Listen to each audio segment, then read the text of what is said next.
எசேக்கியேல் அதிகாரம் 26.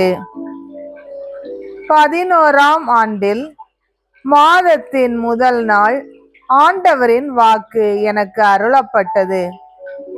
மானிடா, எருசலேமை குறித்து தீர் நகரம் கூறியது: ஆகா, நாடுகளின் கதவுகள் உடைக்கப்பட்டுள்ளன, அந்நகரம் எனக்கு திறந்துள்ளது, அது அழிவில் வீழ்ந்து கிடப்பதால் நான் வளமடைவேன். எனவே தலைவராகிய ஆண்டவர் இவ்வாறு கூறுகிறார்: தீர் நகரே, நான் உனக்கு எதிராய் இருக்கிறேன். கடல் அலைகள் எழும்புவது போல் உனக்கு எதிராக பல மக்கள் இனங்கள் எழும்பும்படி செய்வேன். அவர்கள் தீர் நகரின் மதில்களை அழிப்பர், அதன் காவல் மாடங்களை இடித்து தள்ளுவர். இடிபாடுகளும் அதில் இராதபடி வெறும் கற்பாறையாக தோன்ற செய்வேன். கடல் நடுவே வலை காயும் திட்டாய் அது மாறும். ஏனெனில் நானே உரைத்தேன் என்கிறார் தலைவராகிய ஆண்டவர். எல்லா மக்களினங்களுக்கும் கொள்ளை பொருளாகும் அந்நகர். உள்நாட்டில் உள்ள அதன் புறநகர்கள் வாளால் அழிக்கப்படும். அப்போது நானே ஆண்டவர் என்பதை அவர்கள் அறிந்து கொள்வர். ஏனெனில் தலைவராகிய ஆண்டவர் இவ்வாறு கூறுகிறார்: இதோ, வடக்கில் உள்ள மன்னனாம் பாபிலோனின் மன்னன் நேபுகத்நேசரை குதிரைகளோடும் தேர்களோடும் குதிரை வீரர்களோடும் பெரிய படைகளோடும் தீர் நகருக்கு எதிராக வர செய்வேன். உன் நாட்டில் உள்ள உன் புறநகர்களை அதன் வாளால் வீழ்த்துவான். உன் நாட்டில் உள்ள உன் புறநகர்களை அவன் வாளால் வீழ்த்துவான். உனக்கெதிராய் மண்மேடு எழுப்பி உன் மதில்களுக்கு எதிராய் முற்றுகை அரண் அமைத்து உனக்கெதிராய் தன் கேடயங்களை உயர்த்துவான். அரண் தகர் பொறிகளை உன் மதில்களுக்கு எதிராய் திருப்பி உன் காவல் மாடங்களை படைக்கலன்களால் நொறுக்குவான். அவனுடைய குதிரைகள் மிகுதியானவை, எனவே அவை கிளப்பும் புழுதி உன்னை மூடும். இடித்து திறக்கப்பட்ட நகரில் எளிதாய் நுழைவது போல் அவன் உன் நகரில் நுழைகையில் குதிரைகளும் வண்டிகளும் தேர்களும் எழுப்பும் பேரொலியால் உன் மதில்கள் அதிரும். குதிரைகள் குளம்புகளால் உன் தெருக்களை அவன் மிதிப்பான். வாளால் உன் மக்களை கொல்வான். வலிமையான உன் தூண்கள் தரையில் வீழும்.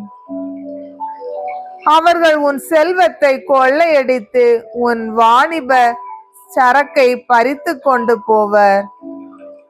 உன் மதில்களை இடிப்பர், உன் அழகிய வீடுகளை அழிப்பர்.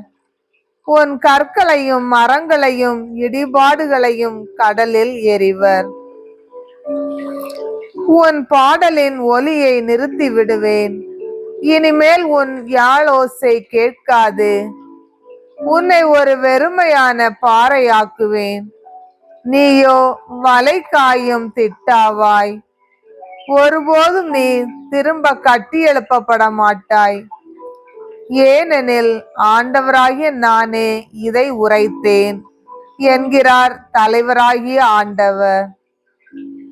தலைவராகிய ஆண்டவர் தீர் நகருக்கு கூறுவது இதுவே: நீ பேரொலியுடன் வீழ்ச்சியுறுகையில், உன் மக்கள் காயமுற்று ஓலமிடுகையில், அவர்கள் உன் நடுவே கொல்லப்படுகையில் கடற்கரை நகர்கள் அதிராவோ? அப்போது கடற்கரை தலைவர்கள் அனைவரும் தங்கள் அரியணையை விட்டிறங்கி தங்கள் உயர்ந்த ஆடைகளையும் பூப்பின்னல் ஆடைகளையும் அகற்றுவர். திகில் அடைந்தவர்களாய் தரையில் அமர்வர். ஒவ்வொரு நொடியும் உன்னை கண்டு மருண்டு நடுங்குவர். அப்போது உன்னை குறித்து இரங்கற்பா ஒன்று பாடி உன்னிடம் சொல்வர். சீர்மிகு மாநகரே, நெய்தல் நில மாந்தரால் நிறைந்தவளே, மாக்கடலில் வலிமையோடு விளங்கினையே, நீயும் உன்னில் வாழ் மக்களும் அடுத்திருந்த அனைவருக்கும் பேரச்சம் விளைவித்தீர். அந்தோ என்னே உன் வீழ்ச்சி! இப்போது உன் வீழ்ச்சியில் கடற்கரை நகர்கள் நடுங்குகின்றன. உன் அழிவில் தீவுகள் திகிலுறுகின்றன. தலைவராகி ஆண்டவர் கூறுவது இதுவே. மக்கள் குடியேறாத நகர் போல் அழிந்த நகரான நான் உன்னை மாற்றுகையில், ஆழ்கடலை உன்மேல் கொண்டு வருகையில், அதன் வெள்ளம் உன்னை மோதி மூடுகையில், நான் உன்னை பாதாளத்தில் இறங்குகிறவர்களோடு இறக்கி படுகுழியில் இருக்கும் மறக்கப்பட்டாரோடு சேர்ப்பேன். கீழுலகில் உன்னை இருக்க வைப்பேன். பழங்கால இடிபாடுகள் போன்ற படுகுழிக்குள் போகிறவர்களுடன் நீ இருப்பாய். நீ திரும்பி வரமாட்டாய். வாழ்வோர் நாட்டில் உன் இடத்தை மீண்டும் பிடிக்க மாட்டாய்.